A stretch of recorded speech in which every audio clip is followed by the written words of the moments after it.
Good morning, नमस्कार। आप सभी का ग्रेविटी पॉइंट में स्वागत है। मैं सुरेश धर दुबे भूगोल की प्रैक्टिस श्रृंखला के 7वें एपिसोड के साथ उपस्थित हूं। यह प्रैक्टिस श्रृंखला विशेष तौर पर टीजीटी, पीजीटी, यूजीसी एवं असिस्टेंट प्रोफेसर 2023 को ध्यान में रख करके तैयार की गई है। चैनल को सब्सक्राइब, लाइक एवं शेयर करने के लिए आप सभी लोगों का धन्यवाद। यदि अभी तक आपने चैनल को सब्सक्राइब नहीं किया है तो चैनल को आप अतिशीघ्र सब्सक्राइब करें, जिससे प्रत्येक वीडियो की नोटिफिकेशन आप तक सबसे पहले पहुंच सके।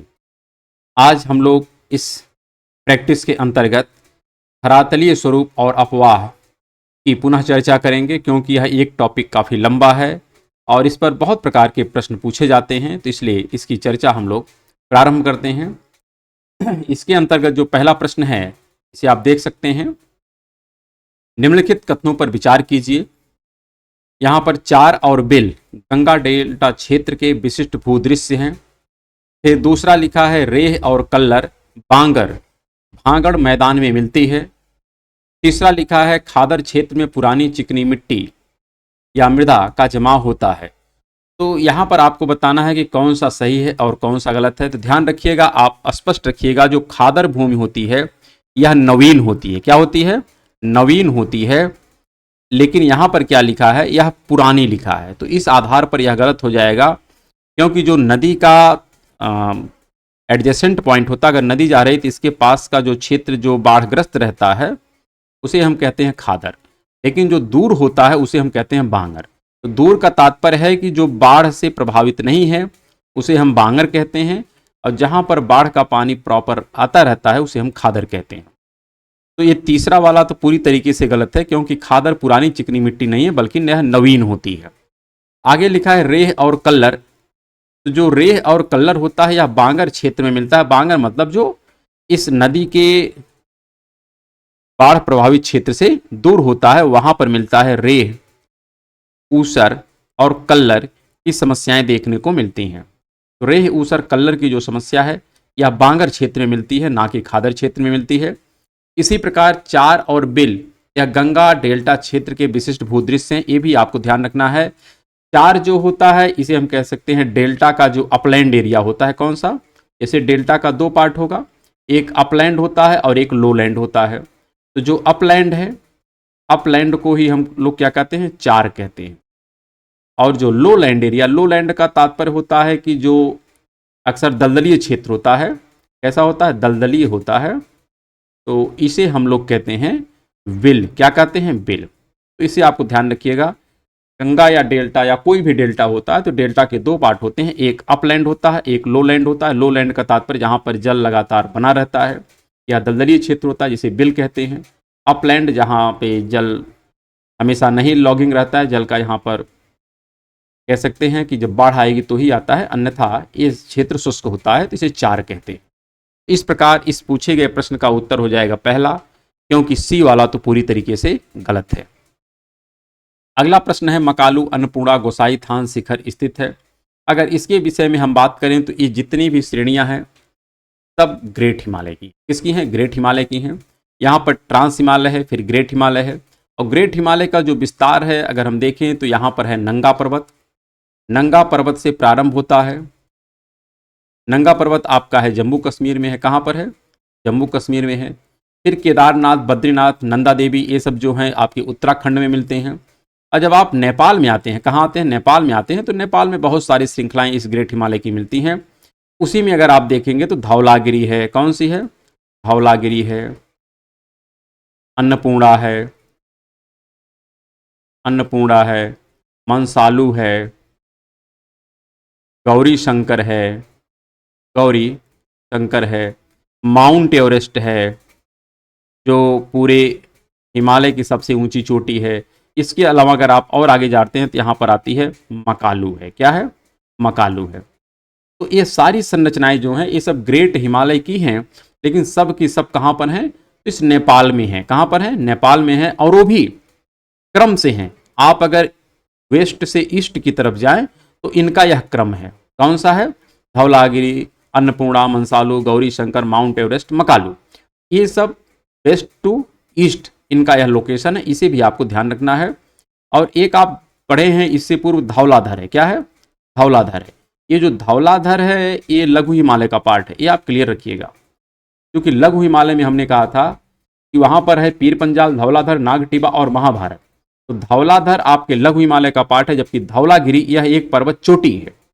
तो धौलागिरी आपकी ग्रेट हिमालय का पार्ट है, जो कहाँ पे है, नेपाल हिमालय में है।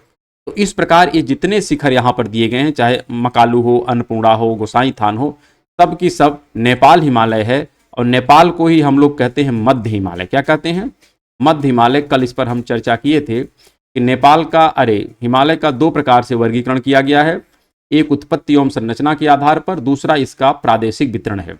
प्रादेशिक में ही आपका इधर वाला पार्ट जो होता है उसको कहते हैं पश्चिमी हिमालय, इसको कहते हैं मध्य हिमालय, और इधर को कहते हैं पूर्वी हिमालय, जो असम का हिमालय है। तो मध्य हिमालय ही पूरा नेपाल का हिमालय है, और यहीं पर मकालू, अन्नपूर्णा, गोसाई थान सब विद्यमान है।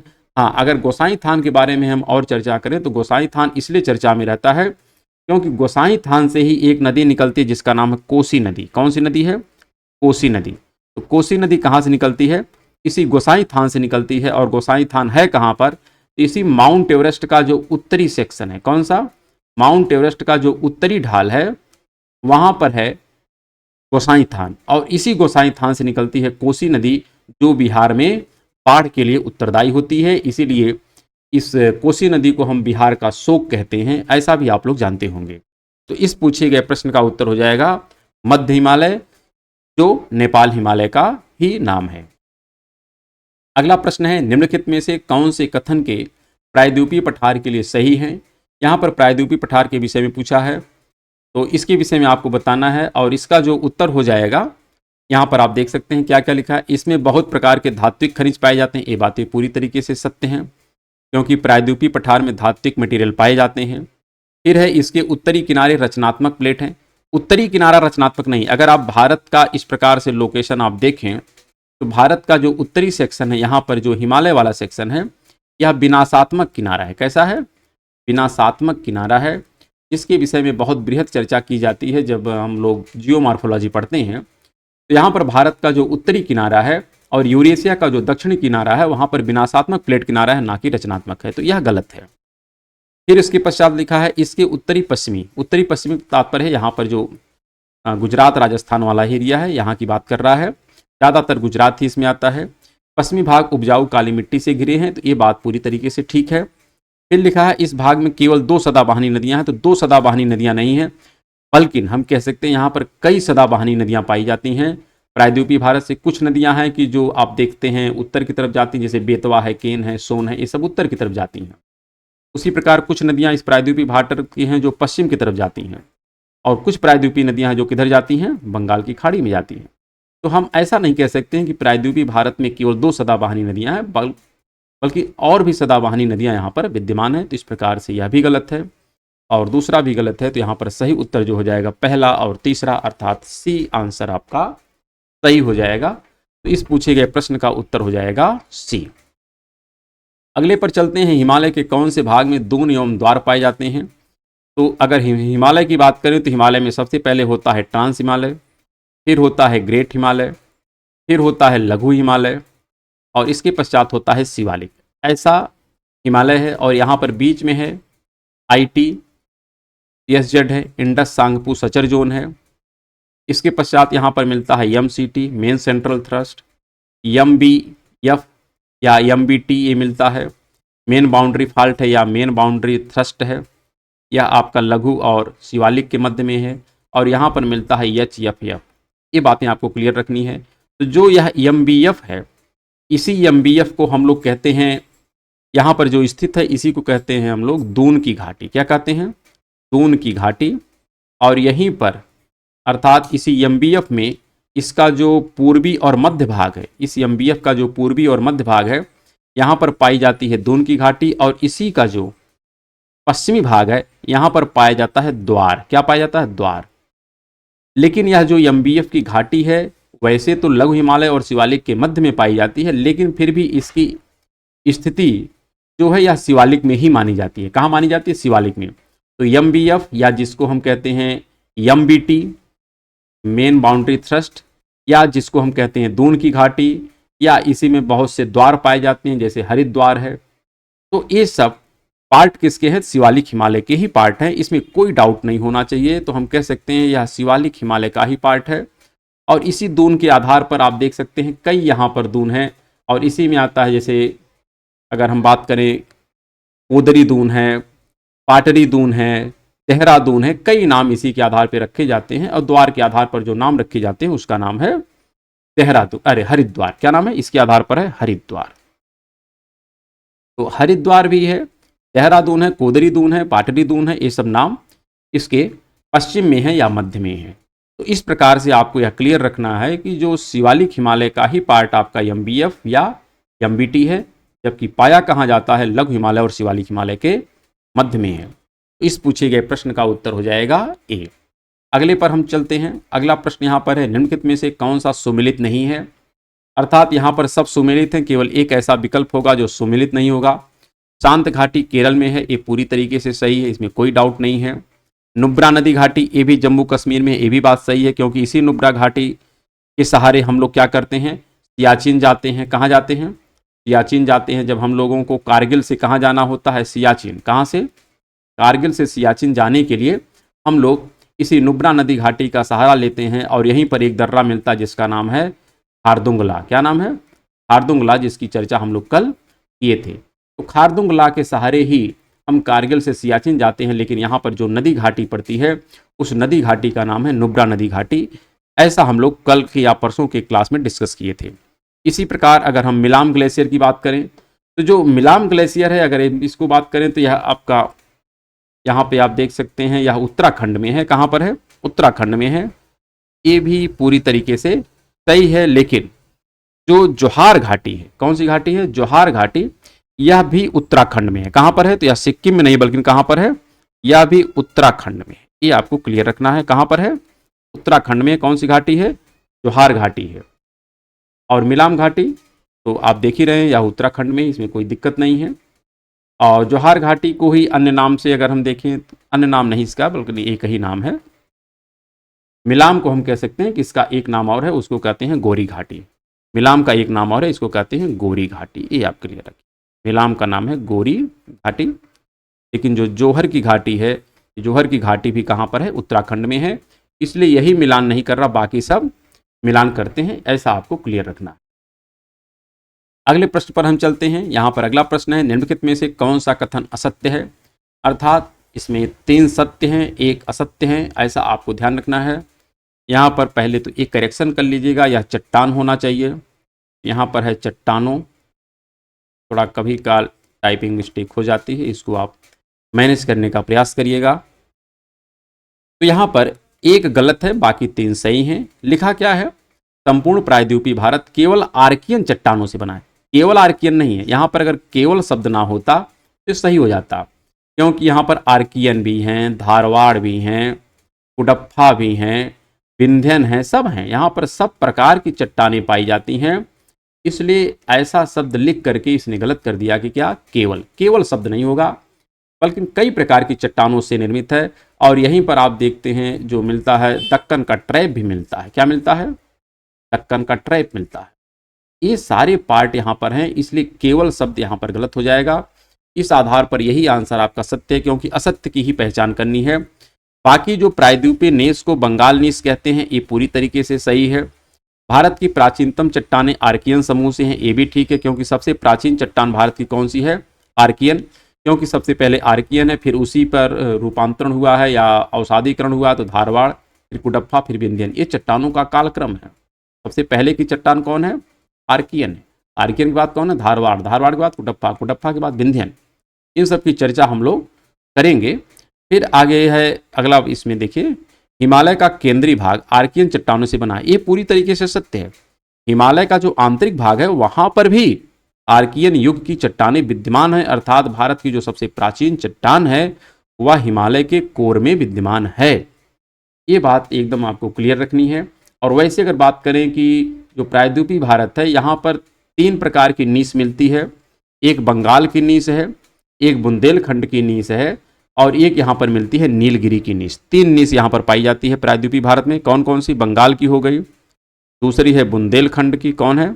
बुंदेलखंड की नीस है, और तीसरी जो है यहाँ पर हम कह सकते हैं नीलगिरी की है। कौन सी है? नीलगिरी की नीस है। ये भी आपको ध्यान रखना है।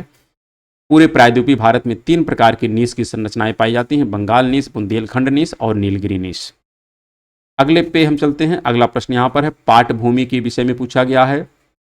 अगर पूछा जाए पाट भूमि स्थलाकृति किसकी विशेषता है, तो यह छोटा नागपुर पठार की है। किसकी है? छोटा नागपुर पठार की है। यहाँ पर आप देखेंगे यह छोटा नागपुर का पठार है। वैसे यहाँ पर है केंद्रीय उच्च भूमि, फिर उसके बाद मिलता है यहाँ पर पूर्वी पठार। पूर्वी पठार में भी 3 भाग मिलता है, एक है छोटा नागपुर, एक है छत्तीसगढ़ महानदी की बेसिन और एक है दंडकारनिया का पठार। लेकिन ये छोटा नागपुर पठार, इस छोटा नागपुर पठार में भी 3 पार्ट आते हैं। एक का नाम है राजमहल। क्या नाम है? राजमहल। एक का नाम है यहाँ पर जिसको हम कहते हैं हजारीबाग, हजारीबाग का पठार है। और एक जो मिलता है इसका नाम है रांची का पठार। तो 3 यहाँ पर पठार मिलते हैं। कहाँ पर? इसी छोटा नागपुर में। छोटा नागपुर भी 3 भागों से मिलकर के बना है। राजमहल, राजमहल इसका पूर्वी और उत्तरी भाग है। फिर यहाँ पर हजारीबाग मिलता है और रांची मिलता है। और इसी हजारीबाग की जो सबसे ऊंची चोटी उसका नाम है पारसनाथ। क्या नाम है? पारसनाथ है। और यह पारसनाथ केवल हजारीबाग की सबसे ऊंची चोटी नहीं है, बल्कि हम कह सकते हैं छोटा नागपुर की सबसे ऊंची चोटी है। और यही जो रांची का पठार है, ये जो तीसरा रांची का पठार है, इसी रांची के पठार के जो पश्चिमी भाग है, रांची के पठार का जो पश्चिमी भाग है, यहीं पर पाया जाता है आपका यह पाटभूमि। क्या पाई जाती है? पाटभूमि। और इसी में कई पाटभूमि हैं। जैसे एक है नेतहर पाट। क्या है? नेतहर पाट है। फिर है जमीरा पाट है। क्या है? जमीरा पाट है। और एक है खमार पाट। क्या है? खमार पाट है। रूदनी पाट है। तो ये सब पाठ इसी कह सकते हैं छोटा नागपुर का जो रांची वाला पठार है, इसी रांची वाले पठार के पश्चिमी वाले सेक्शन में मिलते हैं सारे पाठ। और ये पाठ क्या है? एक प्रकार से उच्च स्थलाकृति है। क्या है? उच्च स्थलाकृति है, ऐसा आप ध्यान में रखिएगा। तो ये सब प्रश्न यहाँ से हैं। इसी प्रकार अगर हम देखें हजारीबाग और रांची के पठार के मध्य में एक नदी है जिसका नाम है दामोदर नदी। यह दामोदर नदी रांची के पठार और हजारीबाग के मध्य सीमा बनाती है। और जो राजमहल का एक पठार है या पहाड़ी है, इसी राजमहल की पहाड़ी में एक है डालमा हिल है। क्या है? डालमा हिल है। और यह डालमा हिल भारत की मुख्य भूमि का इकलौता ज्वालामुखी संरचना है, वो भी मृत है। कैसा है? मृत है।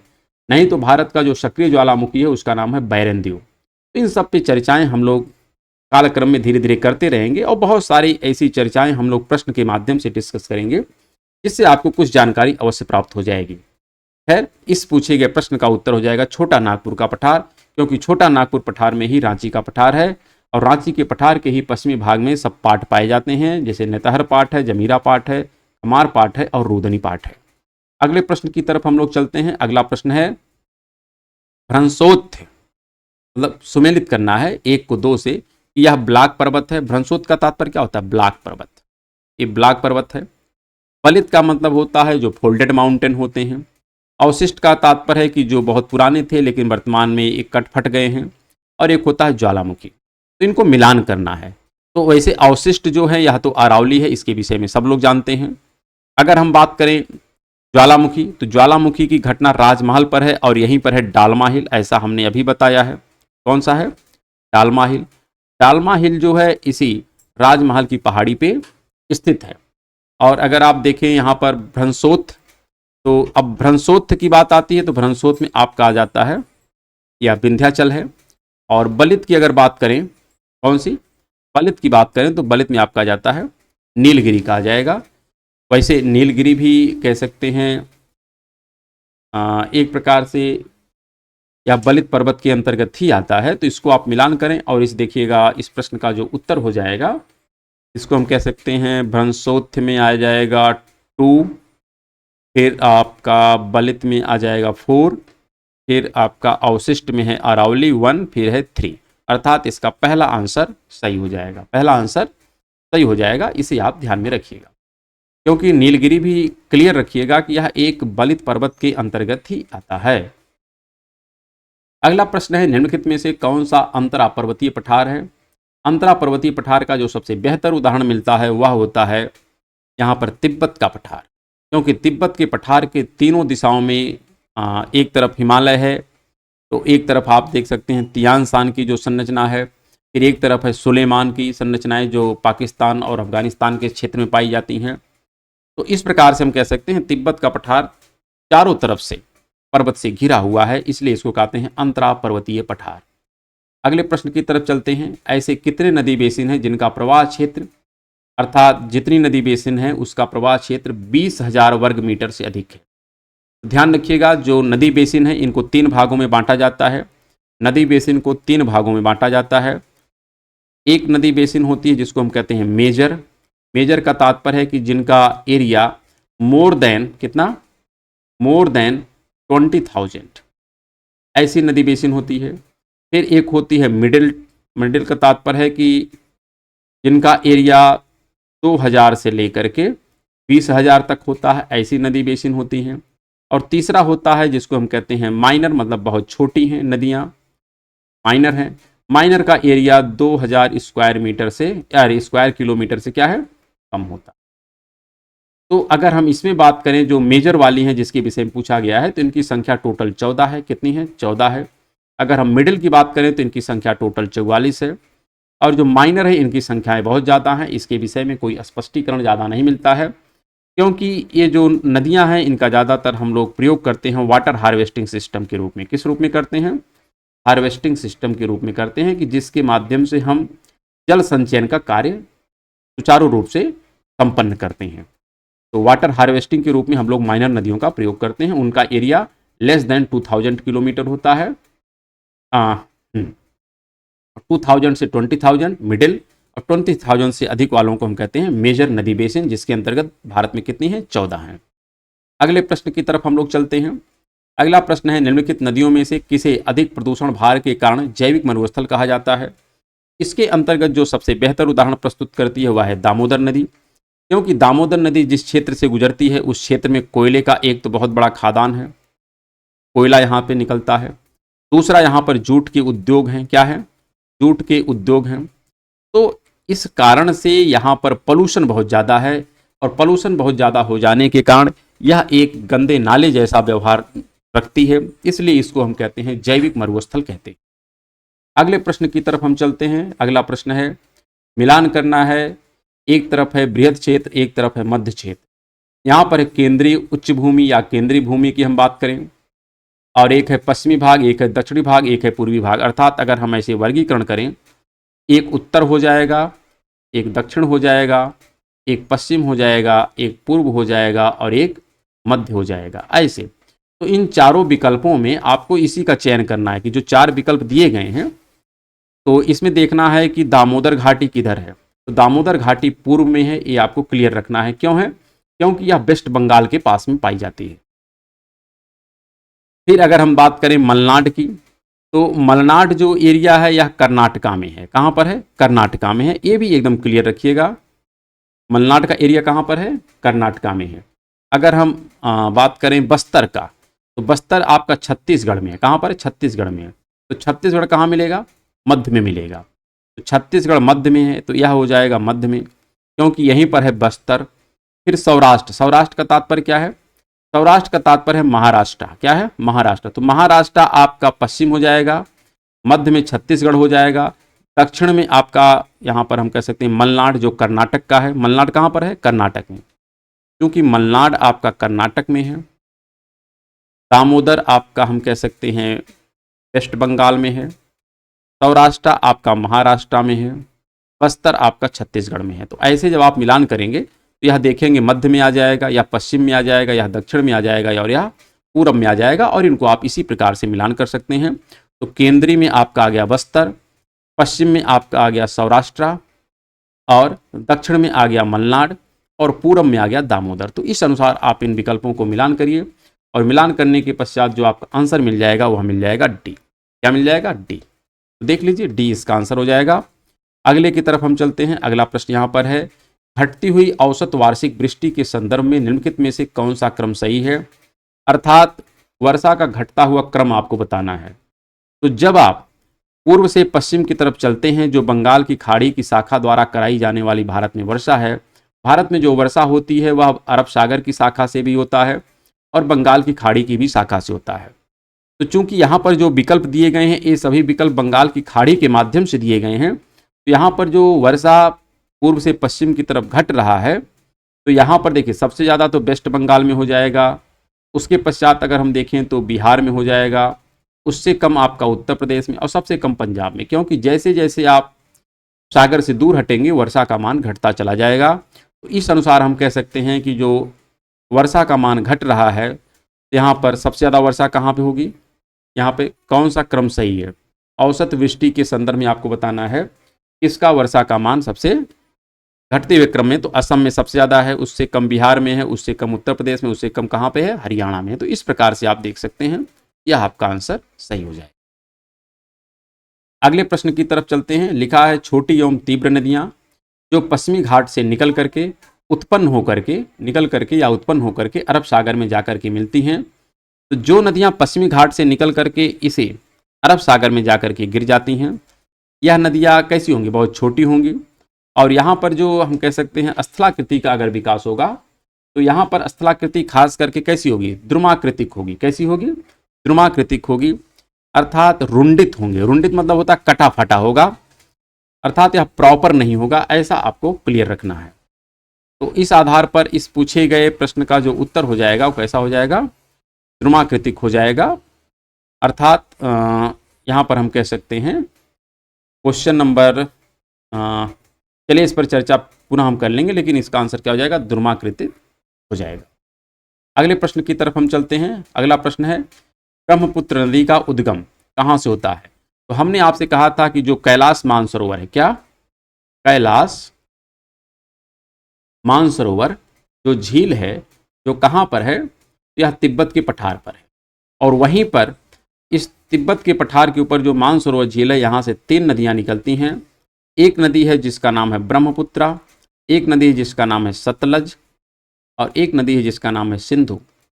सिंधु जहाँ से निकलती है उसका नाम है सिंधी खवाब गारतंग, सतलज जहाँ से निकलती है उसका नाम है राकस, और ब्रह्मपुत्रा जहाँ से निकलती है उसका नाम है हिमायुंग दंग हिमानी, या इसी को कहते हैं आंगसी ग्लेशियर। क्या कहते हैं, आंगसी ग्लेशियर। इसको एकदम क्लियर रखिएगा, इस पर चर्चा हम लोग कल भी किए थे, आज भी हो गई। इसका प्रश्न का उत्तर हो जाएगा पहला। अगले प्रश्न की तरफ हम लोग चलते हैं।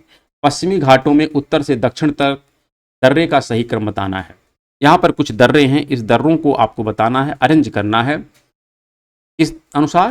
तो आपको बताना है उत्तर से, अर्थात इधर से ऐसे आपको आगे बढ़ना है। तो जो सबसे उत्तर में दर्रा है, यहाँ पर आपको मिलता है थाल घाट। क्या मिलता है, थाल घाट। फिर मिलता है भोर घाट, फिर मिलता है आपका यहाँ पर पाल घाट, फिर मिलता है सिमकोट्टा गैप। क्या मिलता है, सिमकोट्टा गैप। ये आपको ध्यान रखना है। अगर हम थाल घाट की बात करें तो यहाँ पर मुंबई है, यहाँ पर नासिक है। तो मुंबई और नासिक को मिलाने वाला जो दर्रा है उसका नाम है थाल घाट।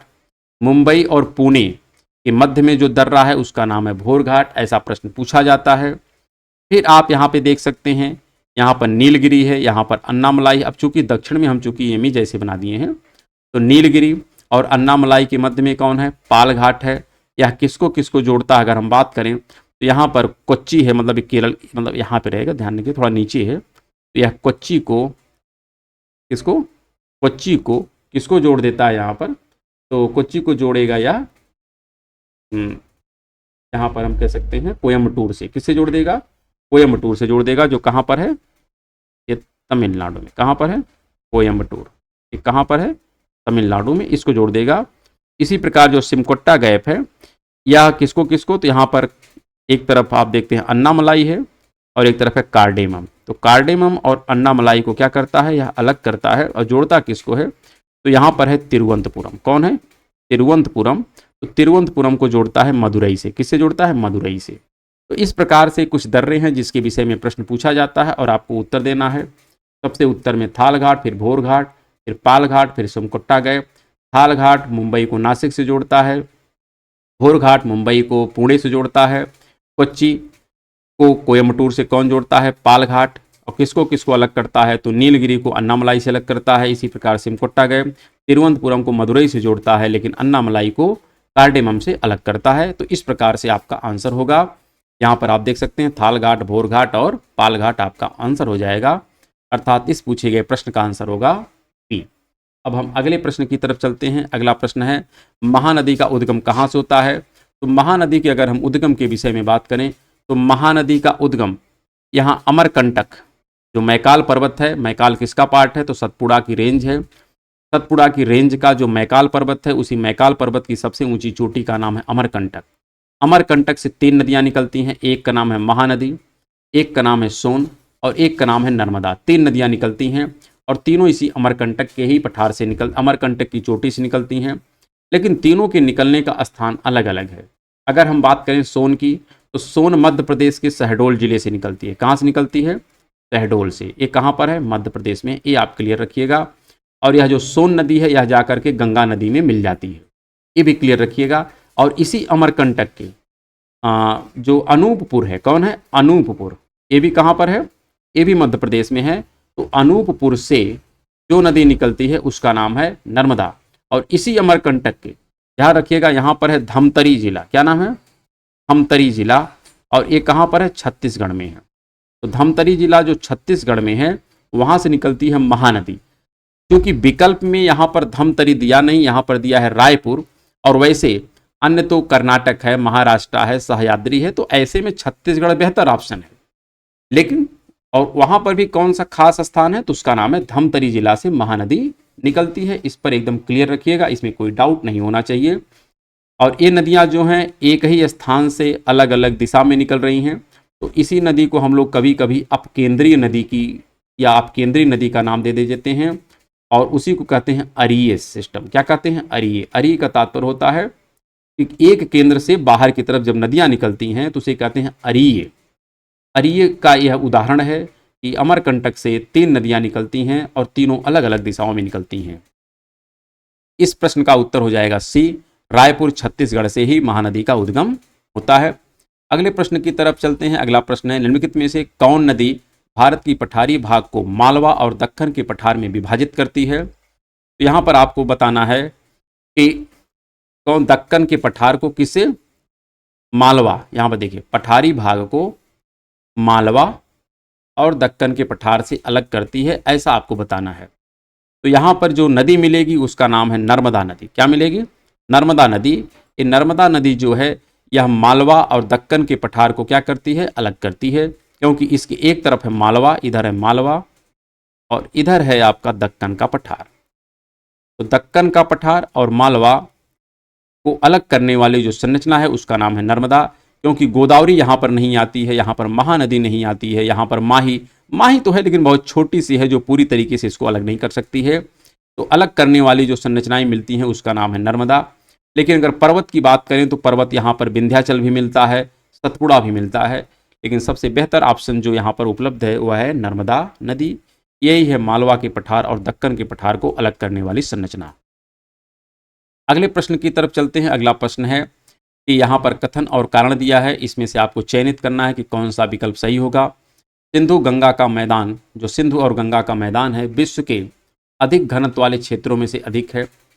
हाँ, जितने विश्व के सर्वाधिक घनत्व वाले क्षेत्र उसमें सिंधु गंगा का मैदान का नंबर आता है, क्योंकि यहाँ पर सर्वाधिक बसावट है। और सर्वाधिक बसावट का जो कारण है वो ये है कि एक तो यह मैदानी क्षेत्र है, दूसरा यहाँ पर बहुत ज़्यादा उर्वर जमीन है और जल भी पर्याप्त मात्रा में है।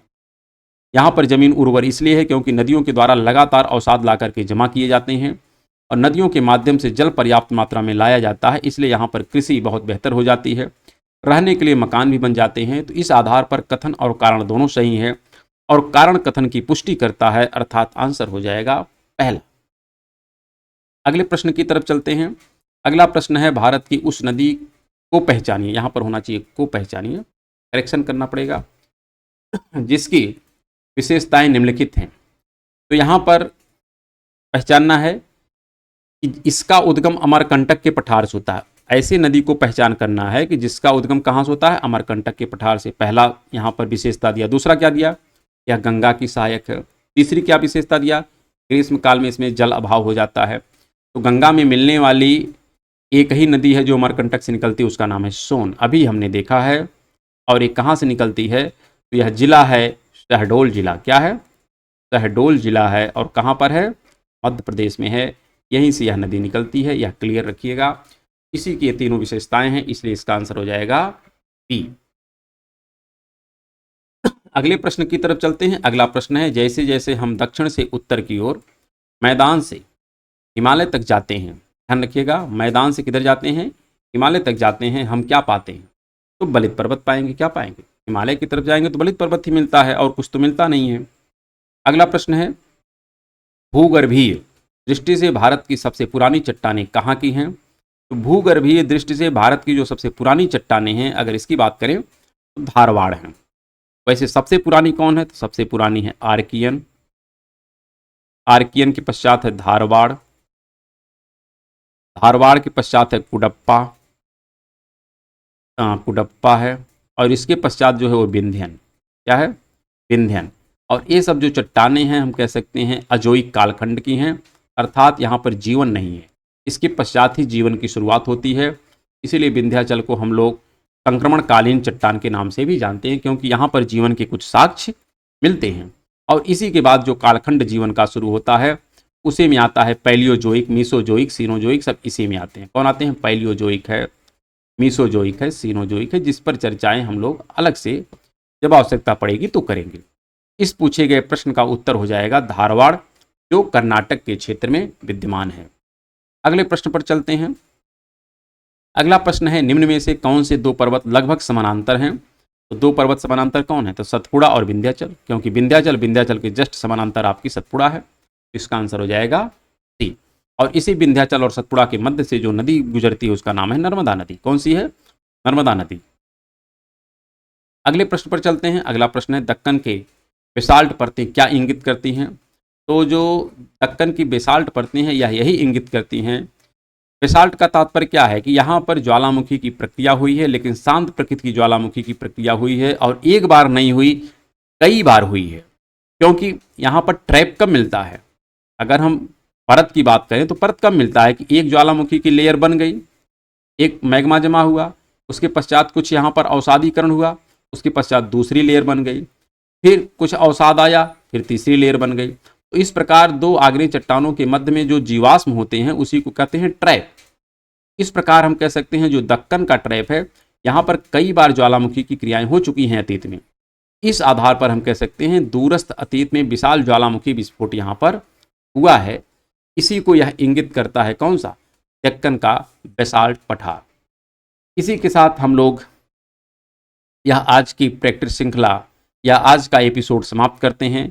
अगर आपको इस वीडियो का पीडीएफ चाहिए तो आप टेलीग्राम चैनल को ज्वाइन करें, वहां से इसका पीडीएफ आपको मिल जाएगा, जिसका लिंक नीचे डिस्क्रिप्शन बॉक्स में दिया गया है। अगर आपने अभी तक चैनल को सब्सक्राइब नहीं किया है तो अवश्य सब्सक्राइब करें। चलिए हम लोग मिलते हैं कल की क्लास में, तब तक के लिए नमस्कार, धन्यवाद।